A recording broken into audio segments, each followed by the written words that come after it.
अस्सलाम वालेकुम दोस्तों, मेरा नाम है फ़ारूक बुज़दार। मुझसे एक दोस्त ने कहा है कि आप प्रोज़ एंड कॉन्स बताइएगा कि होम कंट्री में एजुकेशन लेनी चाहिए या अपने होम कंट्री से बाहर पढ़ना चाहिए। यानी मतलब पाकिस्तान में पढ़ना चाहिए या पाकिस्तान से बाहर डिग्री लेनी चाहिए या किसी यूनिवर्सिटी में जाके कोई स्किल कोई कोर्स पाकिस्तान से बाहर करना चाहिए। इस वीडियो को स्टार्ट करने से पहले मैं ये बात ज़रूर कहूँगा कि चाहे पाकिस्तान की यूनिवर्सिटीज़ हों चाहे दुनिया के कहीं बाहर की यूनिवर्सिटीज़ हों, इस वक्त हर जगह यूनिवर्सिटीज़ को ट्रांसफॉर्मेशन की ज़रूरत है। स्किल पे ज़्यादा फोकस करने की ज़रूरत है, प्रैक्टिकल लोगों को ज़्यादा लेने की ज़रूरत है। हैविंग सेड दैट, अब मैं बताऊंगा कि क्या पाकिस्तान से एजुकेशन लेनी चाहिए या पाकिस्तान से बाहर एजुकेशन लेनी चाहिए। ये जो मशवरा दे रहा हूँ ये मैं अपने ज़िंदगी के तजर्बे पे दे रहा हूँ। ये कोई ऐसा जवाब नहीं है जो मैंने गूगल किया हो। मेरी ख़ुद की जो ज़िंदगी की कहानी है, मैं पैदा हुआ था tribal areas of DG Khan, उस गांव में जिसके बारे में प्राइम मिनिस्टर साहब ने कहा है कि आज 2020 में भी बिजली नहीं है, ज़िंदगी की सहूलतें नहीं हैं। तो मेरे गांव से 4-5 किलोमीटर दूर एक 2 कमरों का टाट वाला स्कूल होता था। चौथी क्लास तक मैंने वहाँ एजुकेशन हासिल की। मेरे वालिद साहब एफसी में होते थे और वो रिटायर हो गए। जब वापस आ गए फिर हम शहर में शिफ्ट हो गए। 5वीं क्लास में शहर कह दें कस्बा कह दें तौसा शरीफ डीजी खान में शिफ्ट हो गए। मैंने मैट्रिक की तौसा शरीफ हाई स्कूल से, उसके बाद फिर मैंने एफएससी की गवर्नमेंट बॉयज़ स्कूल तौसा शरीफ से, फिर मैंने बीबी ऑनर्स किया बहुद्दीन ज़िक्र यूनिवर्सिटी से, और उसके बाद फिर मैं इस्लामाबाद चला गया और मैंने कॉमसेट्स इस्लामाबाद से एमएस एमफिल में एडमिशन लिया।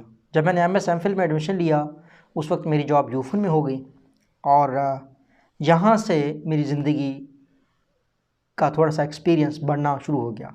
यूफुन में मैं मुख्तलिफ़ दुनिया के पढ़े हुए लोगों के साथ, जो लंदन बिज़नेस इकनॉमिक स्कूल से पढ़े हुए थे, वाशिंगटन यूनिवर्सिटी से, लम्स से, हमारे लिए बड़ी यूनिवर्सिटी थी क्योंकि हम कॉमसेट इस्लामाबाद के स्टूडेंट थे।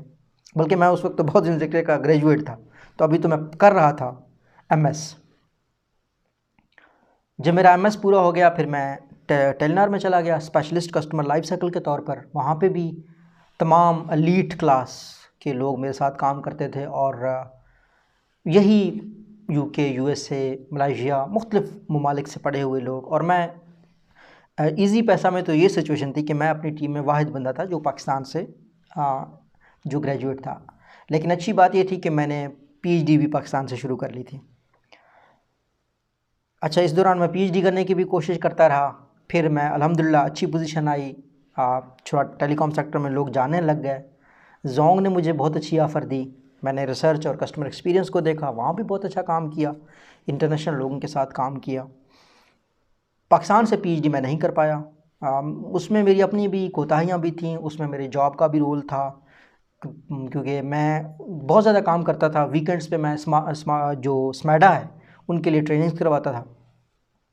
खैर फिर मैं मलेशिया में चला गया और मैंने पीएचडी लिमकॉकुंग यूनिवर्सिटी से की। लिमकॉकुंग यूनिवर्सिटी वो यूनिवर्सिटी है जो क्लेम करती है कि हम 150 से ज़्यादा ममालिक के स्टूडेंट्स को अपने पास पढ़ाते हैं। 40 से ज़्यादा ममालिक के लोगों के साथ तो मेरी अपनी दोस्ती थी। मेरा जो सुपरवाइज़र था पीएचडी का, वो बल्कि है, अल्लाह उनको सलामत रखे, वो इंडियन है और वो सुंदर पिचाई जो अल्फ़ाबेट का सीईओ है उनके गांव से हैं। तो बहुत फ़ख्र की बात है मेरे लिए। मैंने उनसे बहुत कुछ सीखा है। मैं उनका बहुत शुक्रगुज़ार हूँ कि वो अपने मुख्तलिफ़ स्टूडेंट्स के जो छोटा सा एडवाइज़री लेवल का काम होता है वो भी मैं करता था, चाहे वो गल्फ़ से, चाहे वो अफ्रीका से, चाहे वो कहीं से भी हो। तो ये और साथ ही जब मैं मलेशिया में चला गया तो मैंने कंपनी को ज्वाइन किया। वहाँ पे मैं ट्रेनिंग्स करवाता हूँ गल्फ़ कंट्रीज़ के बिज़नेस इंटेलिजेंस के ऊपर या टेलीकॉम स्ट्रेटजी के ऊपर, Saudi telecom, Sudan telecom, Egypt की टेलीकॉम कंपनीज़। तो ये मेरा हम्बल सा एक्सपीरियंस है। एक छोटे से travel agent of DG Khan से सफ़र का आगाज़ किया, ये जारी है। अल्लाह करे जब तक सांसें हैं तब तक दिन रात काम करता रहूं और जहां तक मदद कर सकूं अपनी चीज़ों, अपनी सोच से लोगों की मदद करूं। तो ये तो मेरा एक्सपीरियंस है। ये मैंने इसलिए बताया है कि मैंने जिन लोगों के साथ इंटरेक्ट किया है उनमें उन लोगों के साथ मेरा तजर्बा कैसा रहा। जो होम कंट्री से पढ़े हुए थे, यानी इजिप्ट का बंदा इजिप्ट से पढ़ के मलेशिया में आया, या पाकिस्तान में रह के ऐसे लोग जो सिर्फ पाकिस्तान में ही रहे, वो किसी दूसरे मुल्क में नहीं रहे। तो क्या ऐसा होता है जो होम कंट्री में लोगों में होता है, क्या ऐसा होता है जो होम कंट्री से बाहर पढ़ के इंसान को मिलता है? मैं एक मॉडल बनाता हूँ, एक फ्रेमवर्क बनाता हूँ। ज़्यादा हमारा नुकसान ये होता है कि हम हर चीज़ को मॉडल बना देते हैं, ठीक है।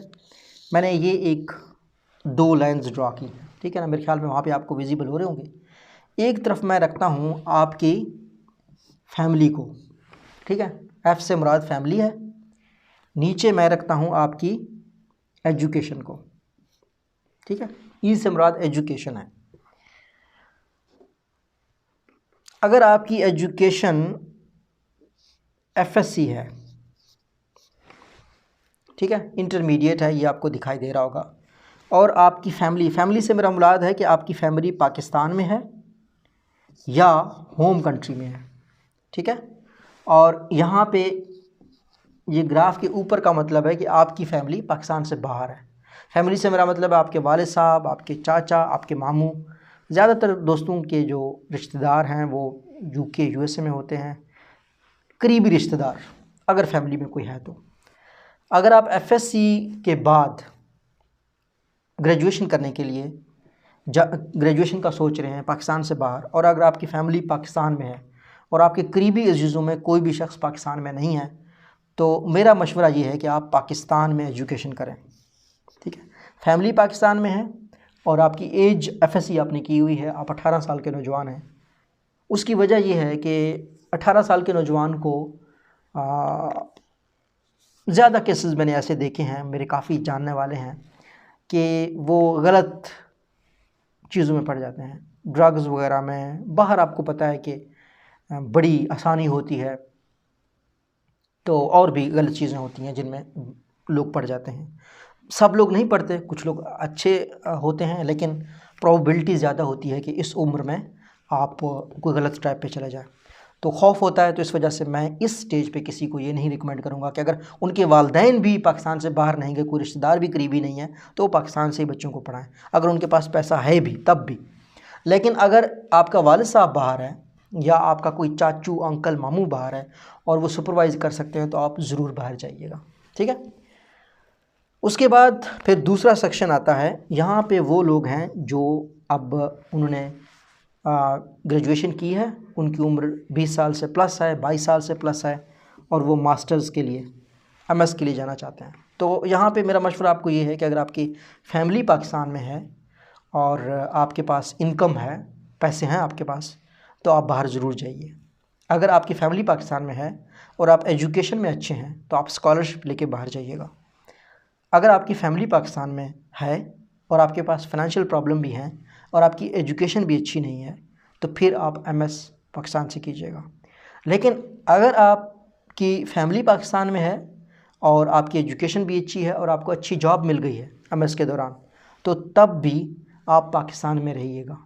अगर आपका इरादा है कि आपने बैचलर्स के बाद कोई जॉब कर रहे हैं, कोई बिज़नेस स्टार्ट किया है, तब भी आप पाकिस्तान में अपने बिज़नेस को फ्लोरिश कीजिएगा ग्रेजुएशन के बाद, ठीक है। ये मेरा मशवरा है।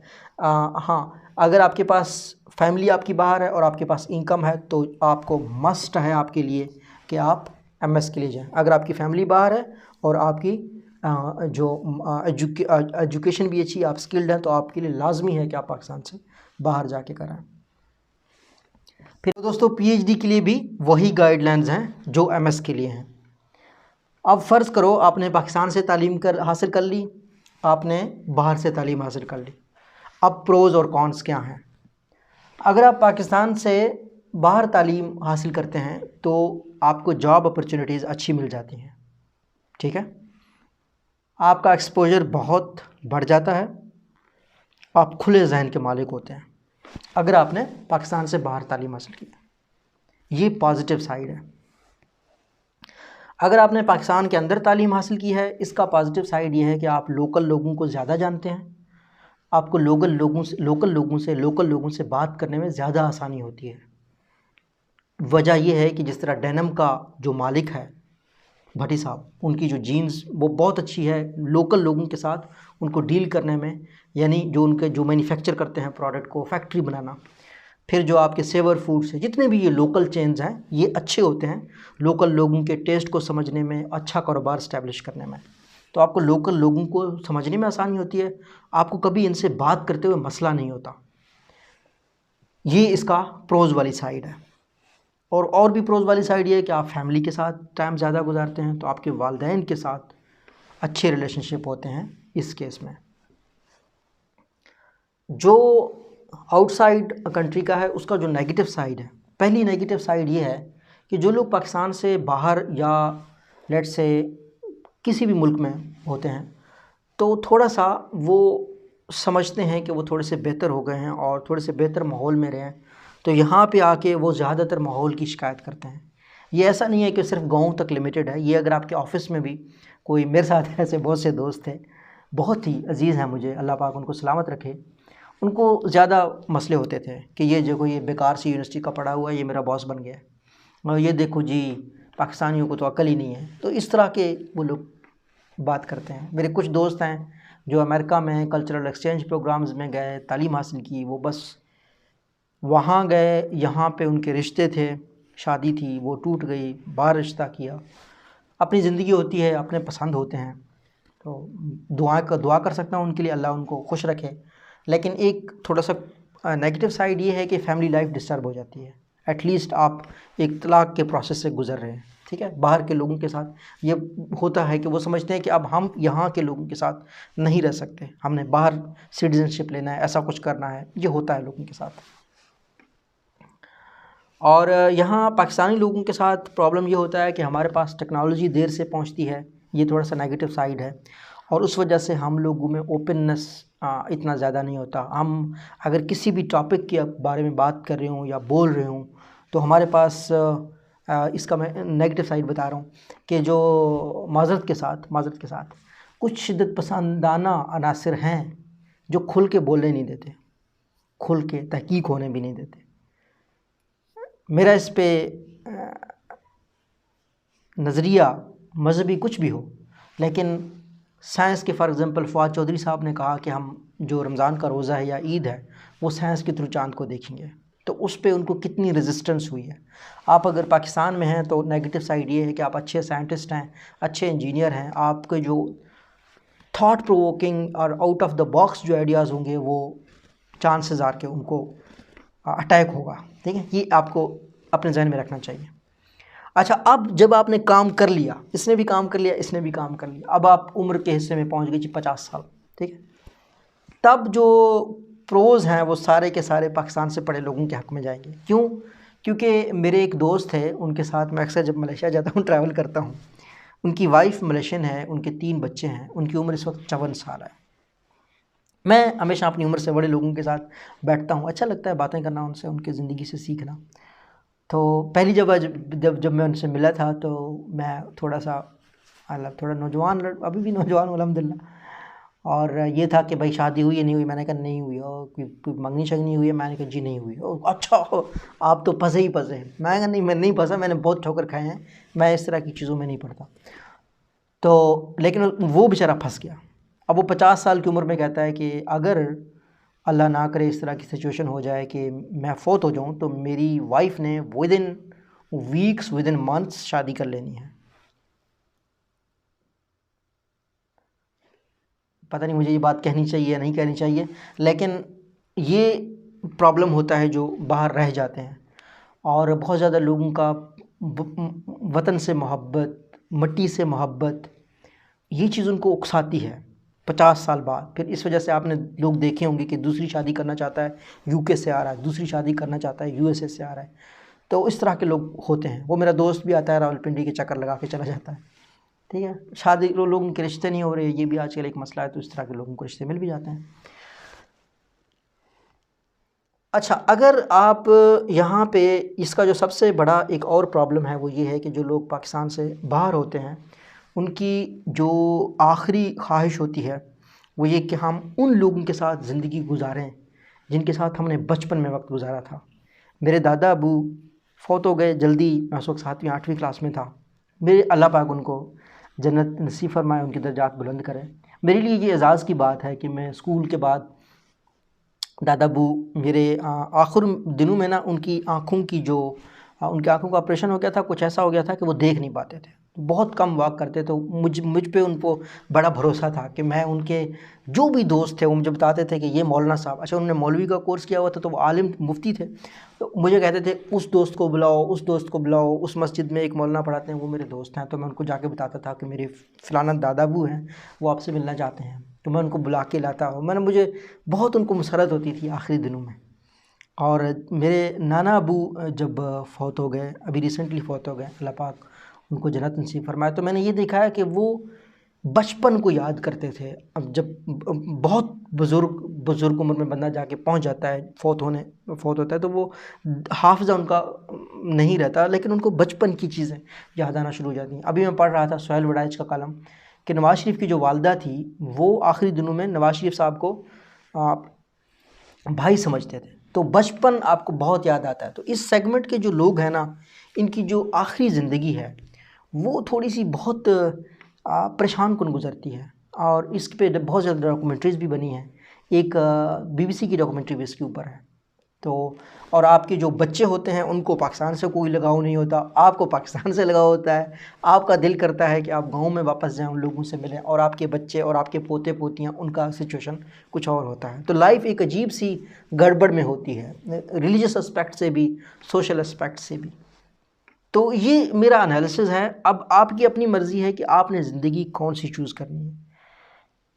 अक्सर कारोबार में कहा जाता है कि ज़िंदगी में फ़ैसले करना, गलत फ़ैसला करना अच्छा होता है कंपेयर टू एक फ़ैसले के जिसके ऊपर आप बैठे रहें, जिसका कोई नतीजा ना हो।